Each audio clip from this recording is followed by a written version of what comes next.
While explaining formatting, I had mentioned that I would be discussing a formatting technique later. In this video, we'll create a style. This style can then be applied to format your content wherever and whenever you need it in your current project. First of all, let's look at why you need to create a style. In the previous video, I had explained how to create an image. Once the image is inserted, it needs to be in alignment with the statements above and below it so that the content looks good. Note that here we are not talking about full-sized images, that is, ones that fill the entire width of the screen. These we don't align. To align the rest of the images, we insert spaces using the spacebar. This we learned in the previous video. Doing it for just a few images may be alright, but what if you had 100 or more images to be inserted into the project? Aligning these images by inserting spaces would be a very tedious task. So is there a better method? Most certainly, yes. All we need to do is create a formatting style and apply that style to the line containing the image or the text, and the image is aligned instantly. So let us go back to the image we inserted in the previous video and remove the spaces we inserted before it. Note that without any alignment, the inserted image is always aligned to the left corner of the line. To create our style, ensure that the mouse cursor is on the line. So first, click on the line containing the image that needs to be aligned. Ensure that the right tab is open. Now from the ribbon, click Manage Text and Table Styles, and from the menu that appears, click Edit Styles. The Edit Style dialog appears. Click the Add Style button. In the Style Name box, enter the name of the style you wish to create. In our example, let's call it Insert Image. Next, click on Paragraph Settings. The paragraph dialog appears, and this is where you can set the values for indentation. We are looking to set the left indentation here. Under indentation, you can enter a value or use the up or down arrowheads of the spin box to set a value. You can also select a value type that you're familiar with for unit, such as inches, centimeters, or points from the units drop-down list box. For our example, I use 15 points. I arrived at this value with a little bit of experimentation. You may use this value or change and experiment with other values if your indentation is smaller or bigger.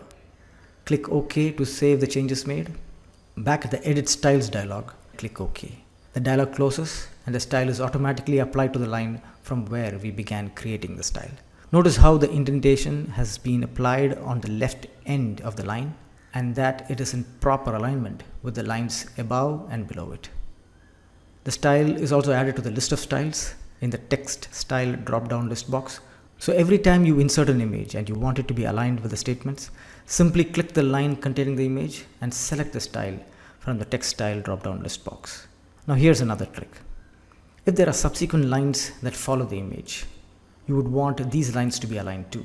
Here all you need to do is position the cursor at the end of the line containing the image, that is the one you just left aligned using the style that we created, and press enter. Pressing enter from a line carries the formatting and style of that line into the subsequent line. I press enter twice so that I have a blank line between the image and my line of text. Notice how the line starts after the indentation on the left, and this is in perfect alignment with the image and the other lines. Now what if the line to be left aligned is located elsewhere in the topic and does not follow the image that was aligned? Here is a line of text that needs this formatting. One way of doing it is by using the style from the text style drop-down list, but here is another nice alternative. You could copy the formatting of one line to another, anywhere in the topic, using the Format Painter tool.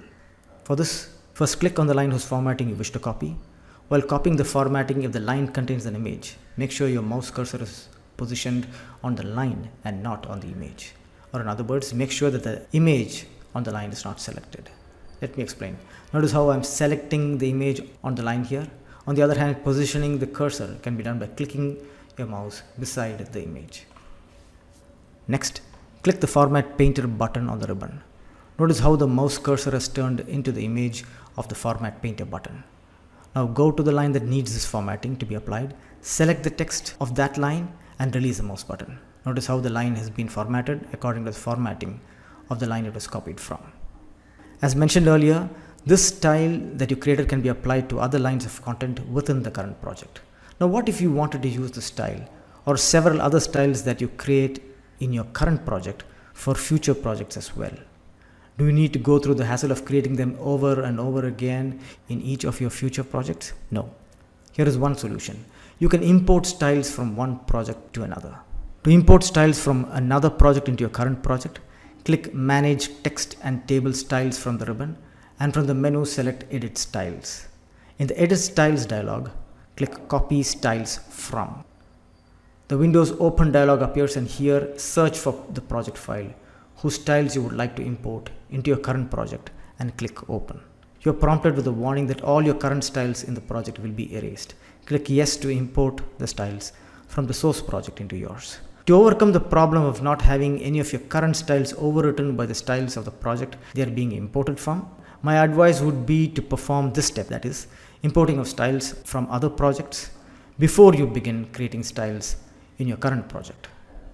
So that was all about creating a style, using it, and importing styles from another project. Let's move on.